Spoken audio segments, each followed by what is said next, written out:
you all to tell me which you feel is a better layout. Okay?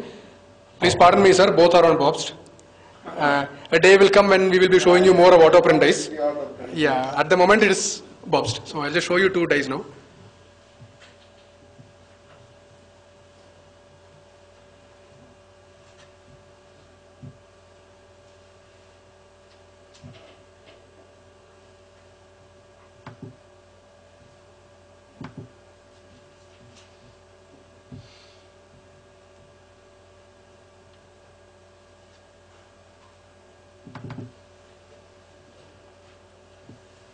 This is one typical layout. Is this clear to all of you? Does this look confusing, like some sort of jigsaw puzzle? Does this look that way? We can maybe zoom it a little bit.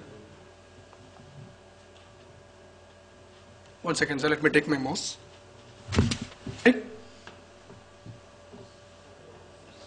This is a, sir? Pharmaceutical box. Exactly. The design is a pharmaceutical box, but this one is having Gems chocolate inside. The small chocolate box, what is quite familiar for all of us.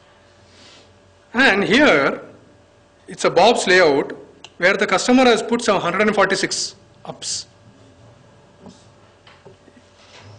Pathina gap irukadu. We managed to make this die.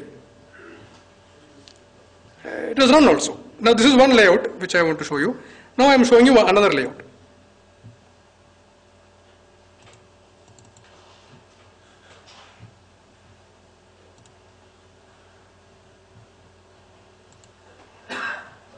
This is also Bob's machine.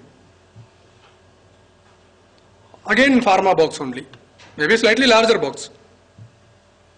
Same wood size. Another customer, same machine. Okay? How many cartons you get here on one impression? You get 9 cartons. Now I have shown you 2 layouts. According to you, which layout would be more optimist? Please feel free to give me your answers. OK1 is best for the customers. OK2 is best for the manufacturer. OK1, meaning this one, is best for the customer. For the customer. And OK2 is best for whom? The machine. The machine. Yeah, that's quite a brilliant answer, sir. That's a brilliant answer. Sir, if he is into sales, he is one of your best salesmen. There is only one small mistake, sir. Your answer is almost bang on. There is only one small correction. Depending upon the blade. Yeah. Yeah. There are OK1 using the blades are more. Using the blades is more. Yes. One box to another box. Yes. There is we put on. Yes. That is correct. There is a reason for that also. But that's not the point here. The point here is that the layout OK1 is not good for the customer either. Now you meant it was good for the customer, the other is good for the machine. Layout 1 is not good for the customer either, because of a very critical fact which I am just now about to tell you, because this is very crucial information for you. When you promote an automatic die cutting machine, the first question your customer will ask you is, sir, Faridabad machine 3 lakhs, why should I pay 25 lakhs? Correct, Ashok sir? First question. And you will need justifications on why customer should buy your machine. In this particular instance, there was a salesman who provided a justification about why to pay 1 crore for a die cutting machine. One shot you are getting so much production. Now this 146 ups at a speed of 9,000 copies, imagine the output you can take.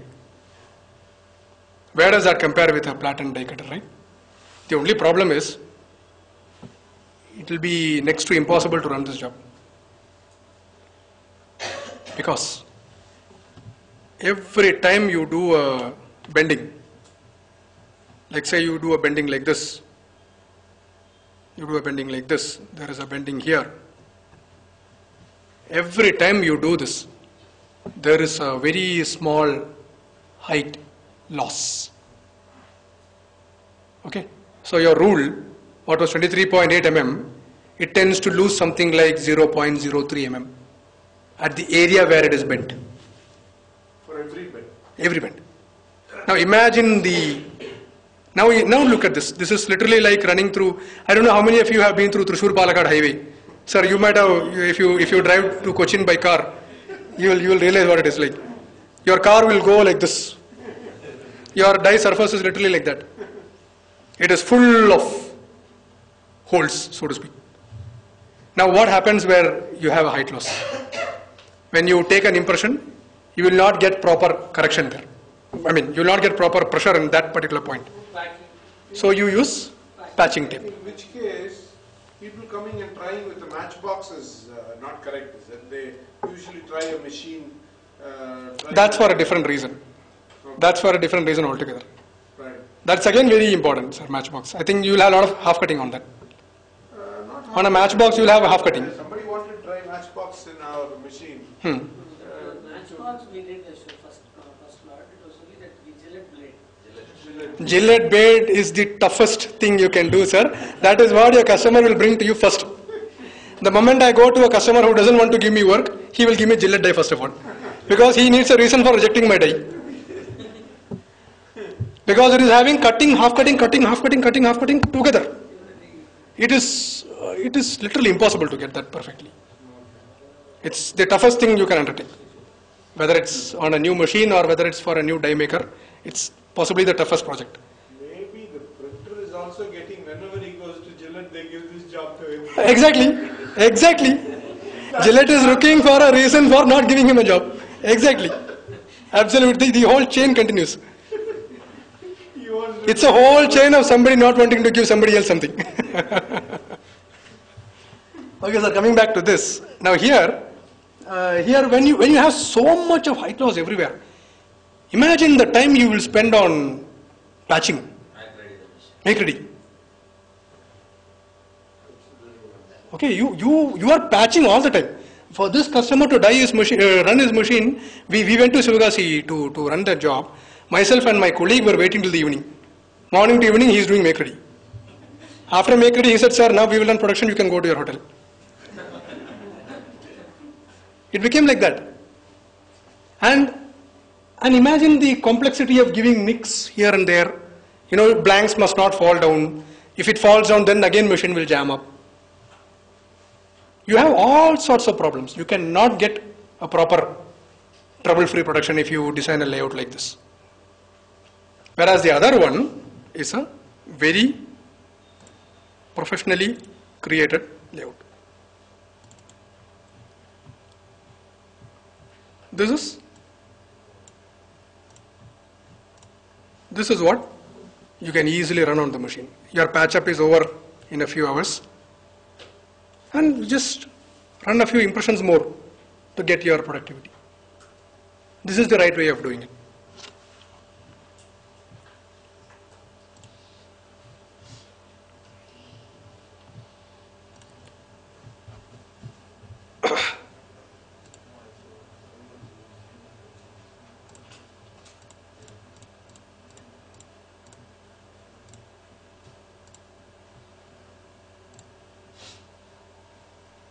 And another point here, I'll need to again go back to this.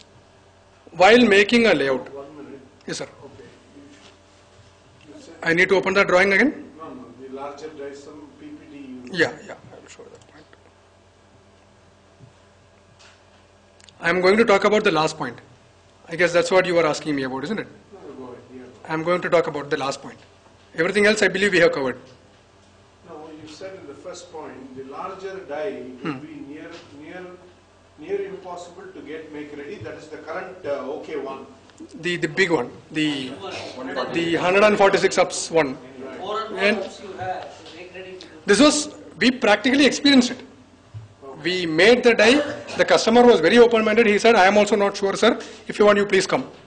We went, we stayed at Sivagasi, we ran it also. But then he himself said that, sir, I will not repeat this mistake hereafter. I thought I will try it, but too much of headaches. The curiosity is to get more ups. Obviously. But we should tell it in a right manner where Trouble-free production is more crucial.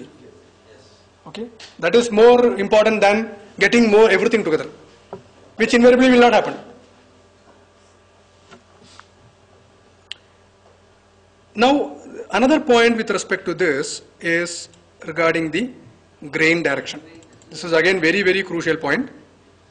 When a die layout is made, always the grain of the sheet should be perpendicular to the movement of the sheet. It should not be parallel.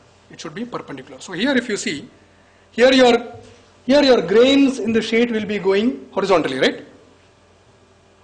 Correct? It will be going from left to right. And your sheet will be going from top to bottom. What happens if this is not there? You are going to get angel hair everywhere. We were talking about angel hairs earlier on. The dust problem when you separate a blank. I think here you have a common rule, if I am not mistaken. Yes, here you have a common rule. This is a common rule, see? Here you have a common rule. This is in a very critical part of your carton. For this carton, it is a glue flap. It will go inside. Fine. But what about the other carton? It will be visible if you have a problem there. Okay? If your grain is also going like this, then it will be very difficult for you to control the angel hair or the dust. If your grain is going perpendicular, your profile rubber will be able to control that. Okay? If not profile rubber, you can always use a special rule with a longer bevel angle that can also control grains to a large extent.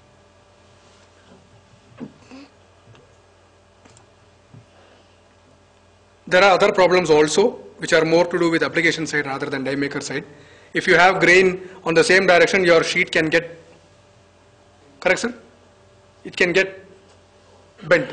Then you will have feeder problems also later on. That is also there. Your nicks might break in between. So many production headaches are likely if you have grain which is on the same direction as the sheet movement. So this layout is correct, whereas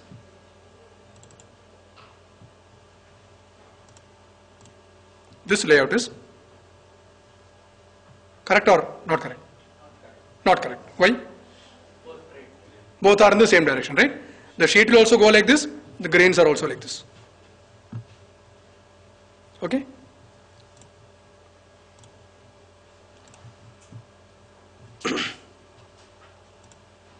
Almost all the printers are knowledgeable on All these areas, sir. They're very clear. Very clear. Otherwise, they will have big problems. Not like commercial printing. They are, This is packaging is a totally different ballgame. they are aware of all this. If you saw the earlier drawing, Yes, he has even specified the rule height that he wants. yes. There is literally no scope for the die maker to. Die maker doesn't have to use his brain. Just do laser cutting, put whatever blade is inside. But the customer who doesn't know, they will put the, they will. That is a big headache. Make use of ours. That is a big headache. Send us the layout. We will make them layout and then. Customers who don't know these things, they generally tend to give us a sample. We have instances of customers who will just give us a carton, and he will say, you develop the drawing and send us. Based on that, we will do layout and we will make the plate. One such person will be our Arvind children, mind you. Who, sir? We don't know. Our Arvind children. Cochin. We like such customers more, generally, yeah. Because other customer can go to anybody, you know. Yeah, so coming to that, there are instances where a customer will give us a sample. He says, sir, you develop a key line, send us a key line, single ups key line, and we will make the layout based on that. So once they get the key line, then they know which size of paper is coming. Accordingly, they will decide. 6 ups veduma, 9 ups veduma, they will decide. They will make the key line, the layout, and that they will send it back to us. Okay, according to this, now you make the die. Like that also things are there. There are other people who send us a drawing, complete drawing, then they will say you fine-tune the cartons according to your software and all those things. You fine-tune the carton perfectly, keep it ready, I am sending you printed sheet. With the printed sheet, you check. Which means the entire responsibility is with us. Other than printing problem, everything else is on our shoulder. Then what we do is, once that sheet comes, we have the drawing. With the drawing, we take a film, and then we mount the film on the sheet and we check whether everything is sitting okay. If not, we modify the drawing accordingly. Increase the glue flap a little bit, or make one panel a little bit bigger, or move one panel 1 mm. Do something or the other and adjust it according to the sheet. Which is what the manual die maker is doing in the first place. Without all this complication. He just takes a sheet and he draws on the sheet and then he makes. Okay.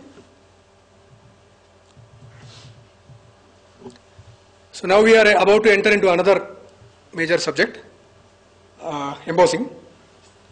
What's an emboss? I'm sure all of you will be knowing it. What's an emboss? We are projecting a certain part of our printed image in order to enhance the appeal, right? It tends to make your carton look more beautiful. Just think about gold flake kings, you will understand. Correct? Foiling, more or less the same purpose.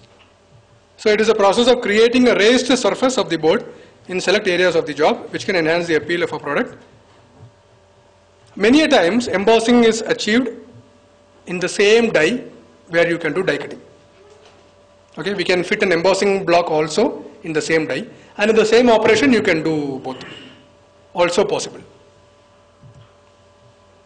Now here what we do is we make a female die which is either of zinc, or it is magnesium, or it is brass, and then we make a male die which is polymer, something like your flexoplate, a little bit harder material, and these two are used in combination to get the emboss effect.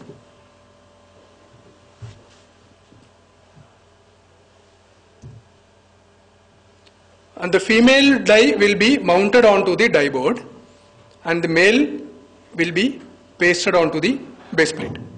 This is how the process is carried out. I will just show you a picture now. Sir, excuse me, again I am using the word bobs. I decided I will just use it with apologies to you. Oh, yeah. So here we have mounted zinc embossing blocks onto a coated die board. Now when it comes to embossing blocks, we generally use coated die boards because the thickness tolerance of a coated ply generally tends to be more accurate than of an uncoated ply. I don't know why it is like that, but generally coated plies. By the way, all these plywoods are imported from Finland. I think I forgot to mention that. Generally, we do not use marine plywoods or Indian plywoods on the on our dies, even though we would like to, because they don't tend to run properly on the laser. In order to run properly on a laser, you need a special laser grade ply, which generally the best quality comes from Finland. Otherwise Russia as well, China also, which we don't encourage much. So it's Finland what you see here. So here it has been mounted onto coated ply. And you would have seen those screws. Those screws are meant to move the blocks slightly in order to adjust with your image. So many times you will invariably need that. It has to be done. It's a must. Thickness of the female zinc dies are mostly 3 mm. There will be a little bit of extra packing so that the total thickness will be 4.5 mm, and then it will be screwed onto the die board. And now we will talk about a few basic problems that tend to come up, which can be because of a die. This is a very common problem which you are likely to face, cracking. Invariably there is something that the die maker can do to correct that problem. Most of the time this happens when either your creasing rule height is too much or the depth of the creasing matrix is too much. Either of these things can cause cracking to happen. This can also happen if the machine bed is uneven.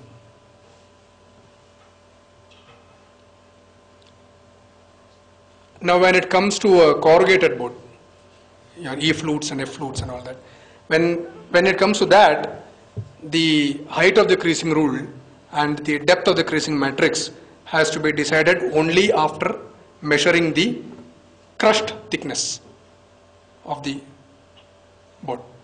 Okay, this is a very crucial factor. Please note here. And we spoke in detail about the angel hair. Now angel hair, like I told you earlier, it can happen when you have the wrong type of rubber in the common rule. It can also happen when the rule is not up to the job. of separating two blanks. So you can change the rule. You can have better ground finish. You can have long bevel rules. There are a lot of options are available. Now, the last point is again very crucial. Your base plate has to have a certain HRC. This is something which is purely in your area. If that hardness is not there, then you are going to have angel hairs all the time. In case you feel the need, please let me know. I will give you the hardness also. I can check with my colleague and I can let you know. So SS 300 310. How much HRC is that?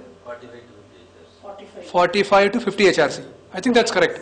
If I remember right, it is around 48 HRC would be the ideal. But the life is good. It should be perfect from what I remember.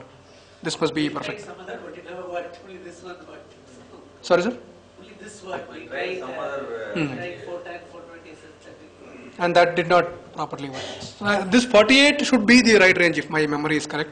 I will pass on to you in case it's some other specification. I will pass it on to you.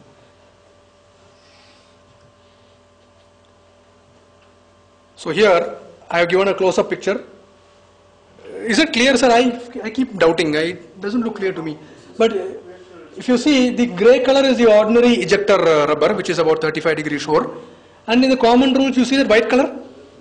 That is a profile rubber, which is on 70 degree shore. So that will do the job of controlling the angel dust problem in most of the cases. Now, many a times your customers will not go for these things. The typical reason for that being the cost of adding these things. That will be the typical reason why your customers will not want it. But the moment he comes to you with a problem, you please understand, most likely these are the reasons.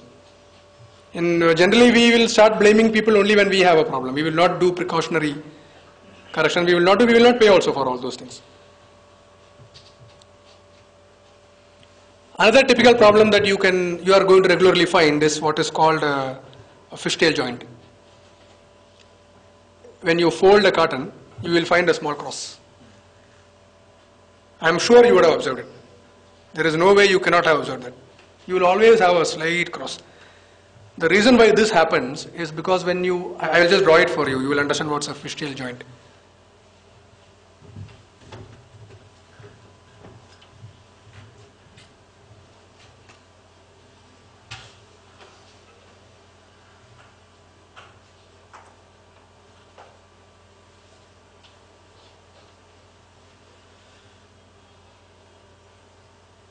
You would have seen earlier the creasing matrix channel. If you view it from the top, it will look something like this.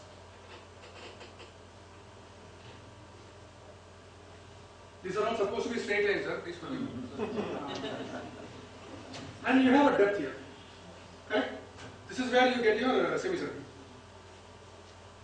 When you cut this, finally when you get the semicircle, invariably it tends to become like this. Your semicircle in the crease, it tends to start tapering when it reaches the edge. If anybody has a carton folded, there was some carton folded blanks over there. No, in this I think you have more or less a perfect fold. Here somebody has really managed to.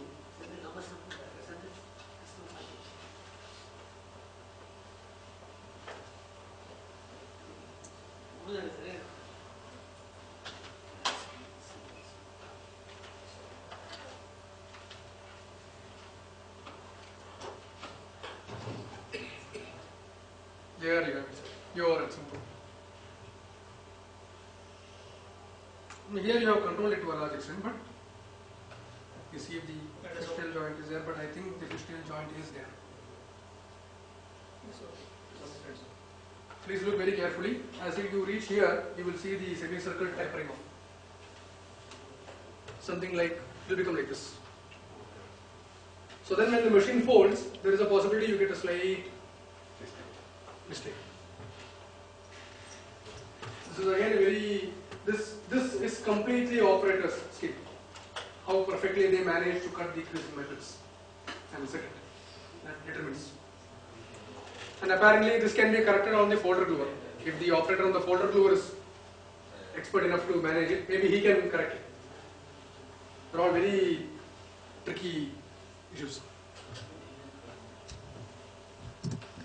So many of the carton problems can be tackled, solved only by working hand in hand with the die maker as well as the folder gluer manufacturer, because all these areas solutions are there, and all these areas can potentially be causing a problem also. And many carton problems that happen to come up later on, many measurement mistakes, a locking problem in a carton, many of these things can be corrected by making necessary corrections on the die itself.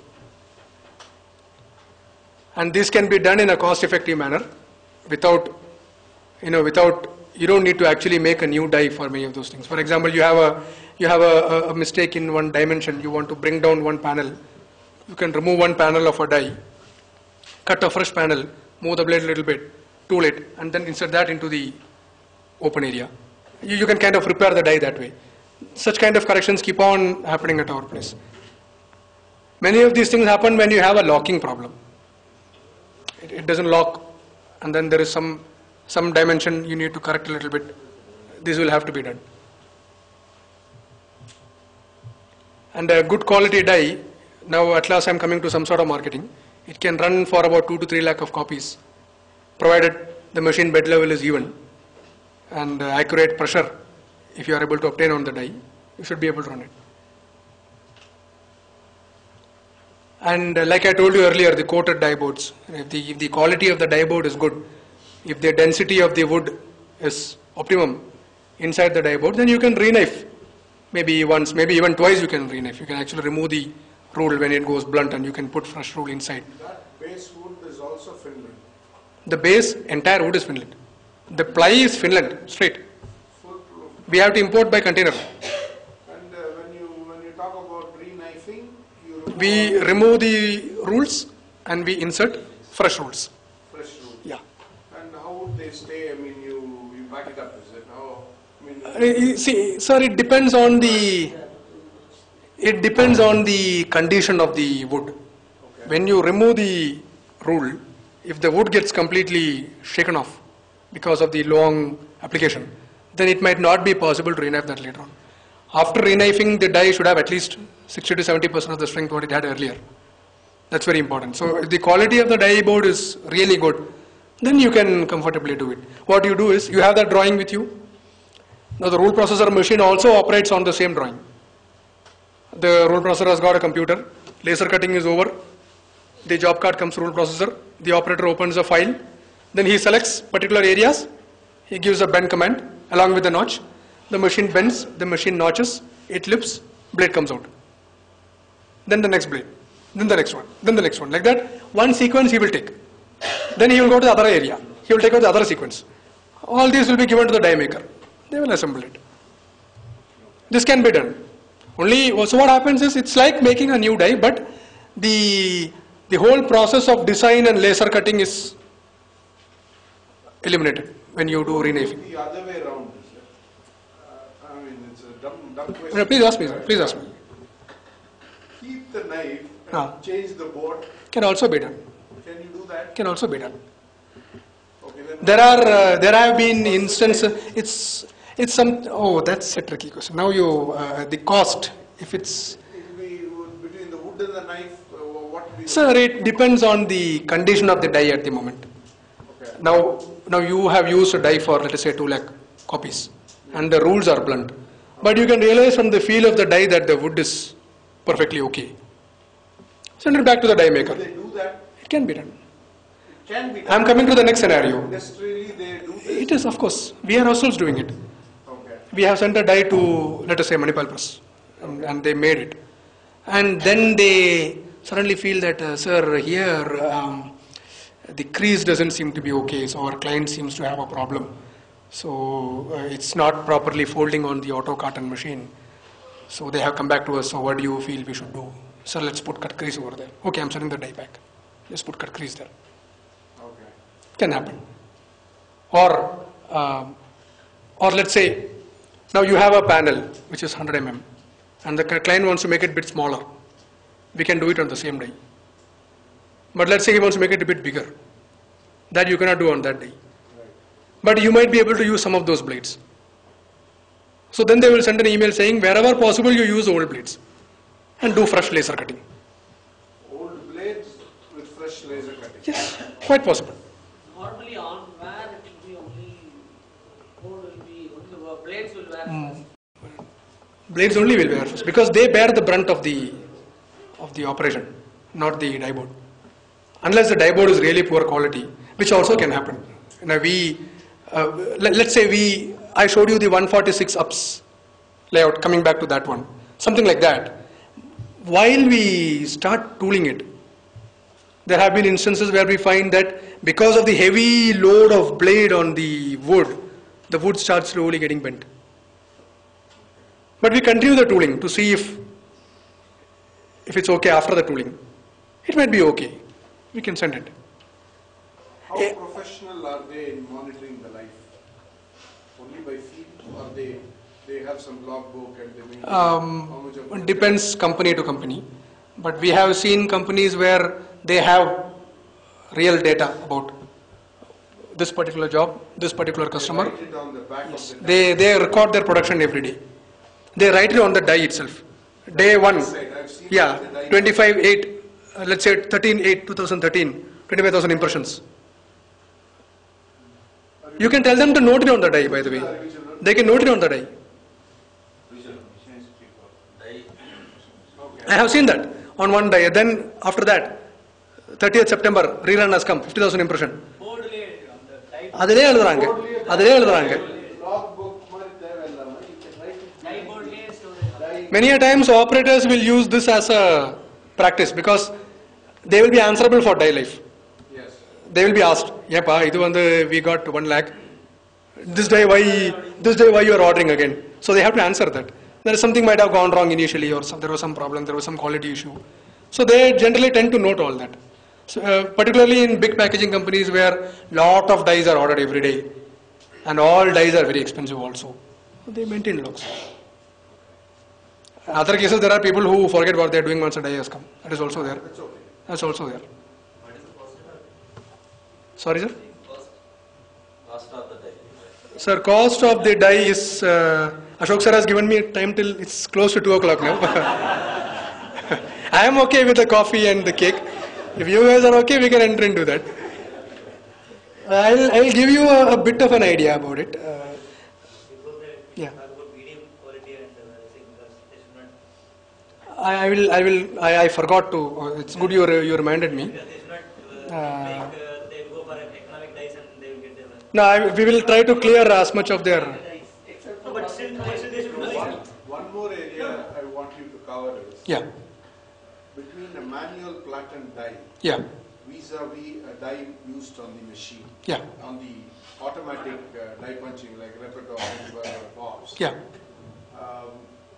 What are the advantages between the two, other than productivity and all that, while making the die, or what would they encounter? Sir, can you one- shed light on that? From my limited experience, I can add one point for sure. You get precise pressure setting on an automatic machine. On an automatic machine, which is very, very difficult to Which in achieve. turn reduces the memory time. That affects everything, sir. quality of It's something like saying, yeah, car is good, you will get 20 kilometer mileage. Then that affects everything else, right? Okay. You get precise cutting means, pressure means you can get a precise cut, you can get long life. Now let's say you want to do a sticker. I have seen n number of cases where customer will do a sticker and then it will get completely cut. Completely cut. Completely cut. Okay. Another crucial point, you have got the option of the make ready sheet where you can precisely do your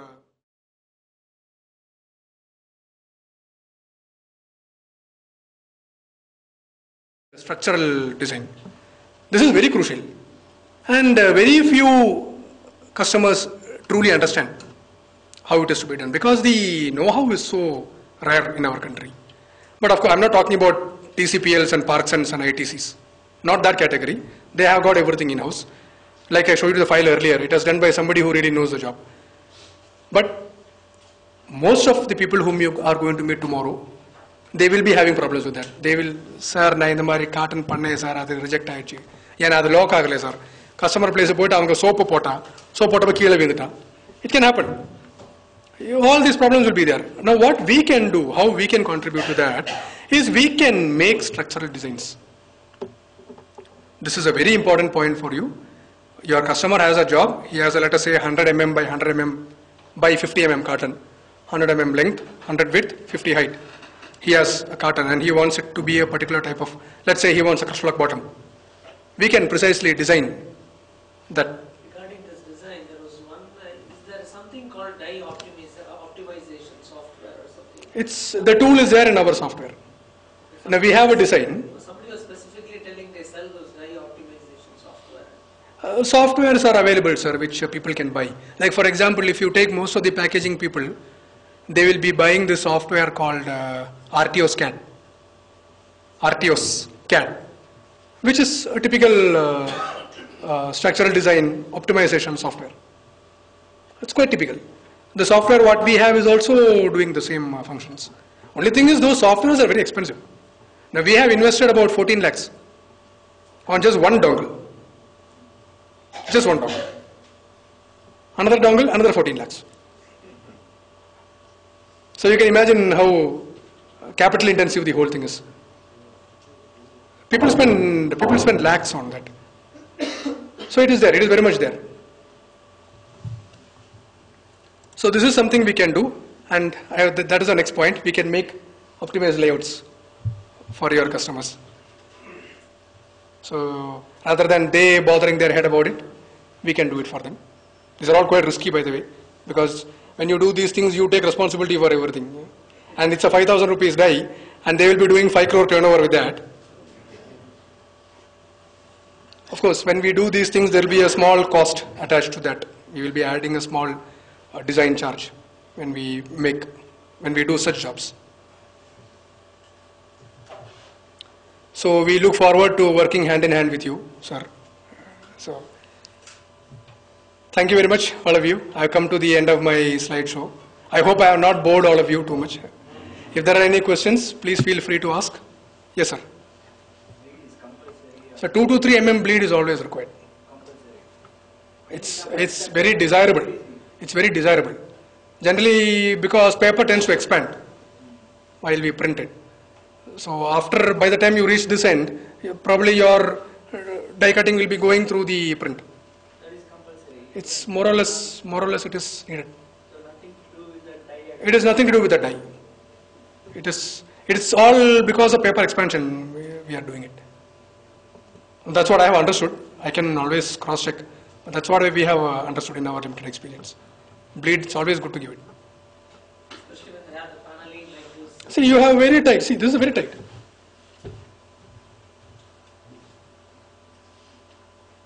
This is fairly okay. So this is not that tight because here you have got about 5 mm. But what happens when by the time you lay out 12, 24 hours, when it comes here about 1 mm to 2 mm you have an expansion. So that will impact. Here, instead of having this solid in the center, you will have it somewhere on the side. The bleed is not possible.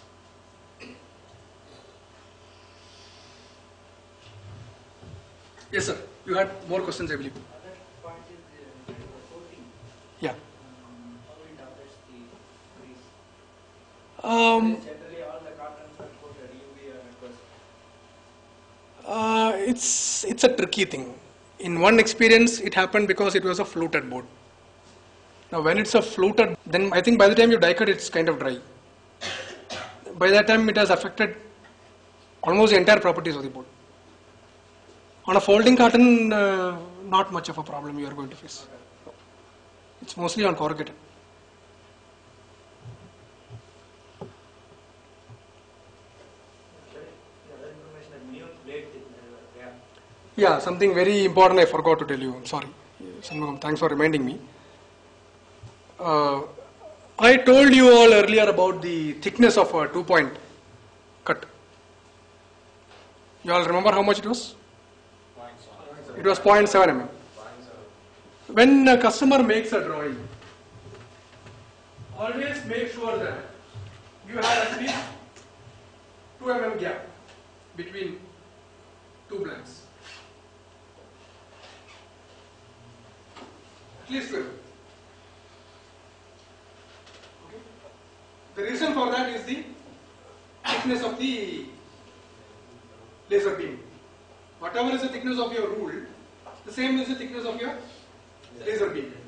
So when you have a laser cut going like this, you have 0.3 mm is gone here, 0.35. 0.35 is gone here as well. So 0.7 mm is gone. You only have the balance 1.3 in between.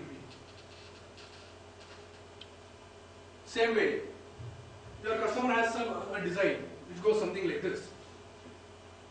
Then he is asking, sir, is it type on? You need to see here between this line and this line, the distance has to be at least 2 mm, or let's say at least 1.75 mm has to be there. Otherwise, what happens is the beam goes like this, when the beam comes like this, it becomes one beam. Understood? Instead of 2 cut, you will get just 1 cut. You just get a single cut. Assuming you get that also, you will not be able to tool the blade like. How do you bend the blade like this? There is a limit to how much we can do.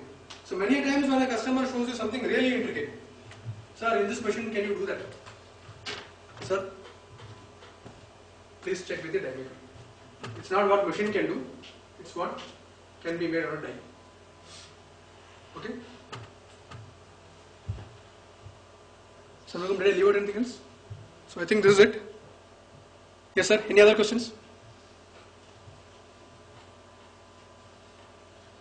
So I think it's time for lunch. So have a good day, have a nice lunch. Sorry sir, only one. Yeah, please. Preservation for a die, it's generally stored vertically, and better not to store in moist areas because that will tend to cause rusting in the rules. Other than that, nothing in particular that will preserve. Nothing like you have a gum which can apply on the plate. Like that, nothing we are aware about. The rules will be get rusted, right? Sorry? The rules will be get rusted. They will get rusted. So oil or something has to be. Yeah, we are not aware about anything being done like that. And generally, what is inside the board is going to rust anyway. It's in contact with the wood. And we have no control over the forces that are going on inside. Now the tip of the blade, like I showed you in that picture, the tip of the blade is invariably ground finish. That will not get rusted very easily. The body might get rusted, but the actual part of the blade which comes in contact with the material has to be intact, that's all. Most of the time, good blades will tend to get rusted. Good blades tend to get rusted faster, which will actually misguide the customer. You will feel like, yeah, After 10% or 15%, it will, the rust will go as well. So, unless otherwise the blade is so much rusted, otherwise it doesn't have any. If it is continuously used, then probably it will be preserved. That is what you can assume. Sir, people tend to create separate storerooms for where you have really regular repetitive jobs. There will be a proper storing system, proper racks will be maintained. On each and every job they will make a slip containing the job name with the die number. Each and every die will be serial numbered. Of course, when we make a die, our serial number will be there. So our file is stored based on that serial number. But other than that, customer himself will be having a serial number. And that also will be noted, and then it will be kept vertically inside Most of the time, the racks. maybe the same die is used for 10 jobs. Dimension will be same, only graphic designs might change. That is also possible. Same customer, Tirupurlana, he is having undergarments. The same die, Different design, different brand, same petty. Even different customer comes, they will say, no, you select this size. Your customers will tend to guide their customers to a particular size, so that the same die can be used. All those things will happen. Do you recommend any inspection methodology for the die? There are, sir. There are. I know people who have got complete inspection sheet, where with a vernier they will check the thickness tolerance of the wood. That is very crucial. Your wood is supposed to be 18 mm. Okay, that's a very good question you asked. Your wood thickness is 18 mm. This is the regular wood thickness. Will you get exactly 18 mm? You think so? There will be tolerance. There will be a tolerance. To what extent? What do you feel? Plus or minus 0.5. Plus or minus? 1.5. 1.5. 0.5. 0.5. Oh, that's a very demanding requirement. 1.5. You can only use Finland plywood, sir. No, he just asked. Because I will give you the reality. You need at least this tolerance. You are correct. The reality is that Finland will give you plus or minus 0.25, which is an excellent tolerance. And the next grade, which is Russian, will give you plus or minus 1. Straight. That is the condition today. So, that thickness tolerance, people measure in various points. They record that. They record the height of cutting rule everywhere. Is it the same? Whether the same brand of rule what they specified has been used. People look at that also. Whether correct crease has been used or whether die maker has compromised there. Perforation. Perforation has got something that is called pitch. The pitch of the perforation is the distance between cut and gap. Now you have a tea carton, for example, which has to be torn on the side. And your customer is, let us say, Lipton or Tetley. They will say, in my carton here I want 3:1 perforation. And you are checking with the die maker, he says, yeah, okay, I will give. And then he is giving 2.5:1. It can happen. So there are companies where each and everything is tabulated and they have got inspection sheet and they will check based on that, then only they will approve a die. Otherwise they reject, even before loading on the machine. Yes.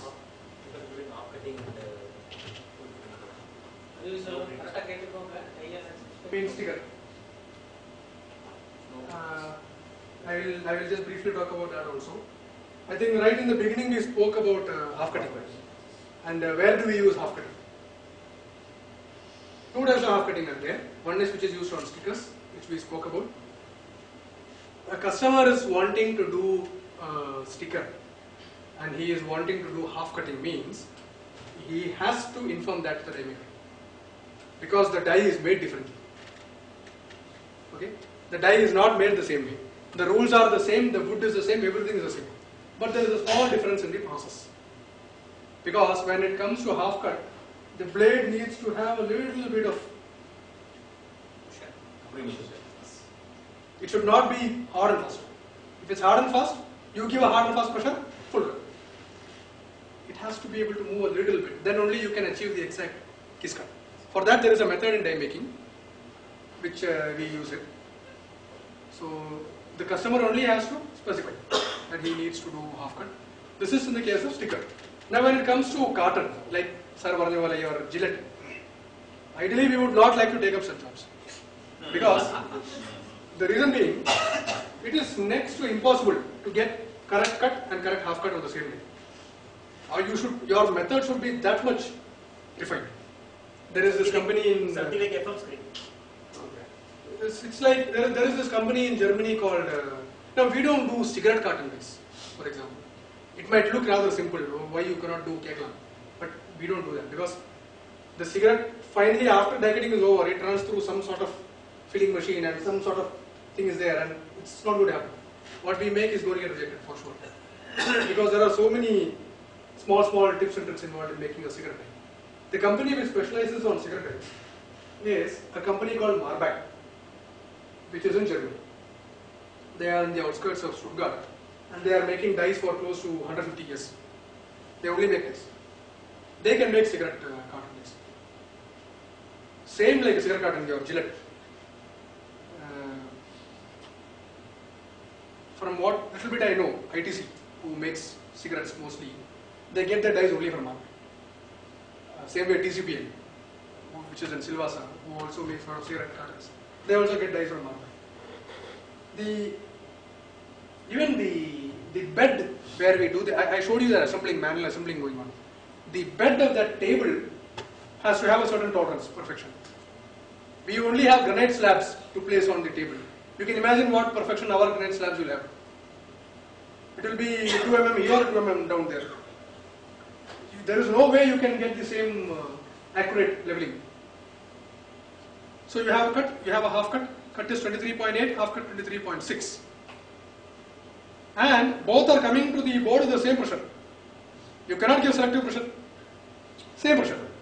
One has to cut full, one has to cut half. Very, very difficult application. But of course we can try. And, development and improvement of tooling is a never-ending endeavor. Since the last 4 years, every year we are buying at least 1 or 2 tools. Last year we imported a tool from Marmac to get a little bit better. We are discussing with them what kind of tooling is needed to make cigarette carton dies, which is a whole setup of tooling has to be installed, which is another project altogether. So it's all there, sir. So I think any other questions? Or we can discuss over lunch also. So thank you very much, gentlemen. It was nice talking to you. I really enjoyed it. Well, this session, both sessions are so important for us. The reason being particular. Yeah, we'll